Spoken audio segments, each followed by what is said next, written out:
भारत माता के चलरायस्वामी गौಡ के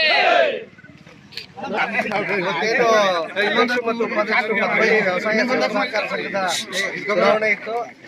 ಇವತ್ತು ಎಲ್ಲ ನಾವು 12 ಜನರು ಒಗ್ಗಟ್ಟಾಗಿ ಇವತ್ತು ಅವಿರೋಧವಾಗಿ ನನ್ನ ಅಧ್ಯಕ್ಷರನ್ನ ಮತ್ತೆ ಉಪಾಧ್ಯಕ್ಷರನ್ನ ಆಯ್ಕೆ ಮಾಡಿದ್ದಾರೆ.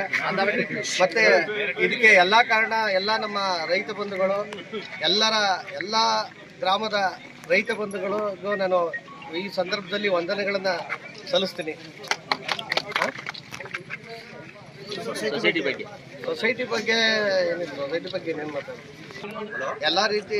ಎಲ್ಲ ನಮ್ಮ ನಿರ್ದೇಶಕರುಗಳನ್ನು ಮತ್ತೆ ರೈತರನ್ನು ಎಲ್ಲರನ್ನೂ ವಿಶ್ವಾಸಕ್ಕೆ ತಗೊಂಡು ಒಳ್ಳೆಯ ರೀತಿಯಲ್ಲಿ ಕಾರ್ಯನಿರ್ವಹಿಸೋ ಥರ ಈ ಸಂಸ್ಥೆನ ಬೆಳೆಸೋದಕ್ಕೆ ಹಗಲಿರುಳು ಶ್ರಮಿಸ್ತೀವಿ.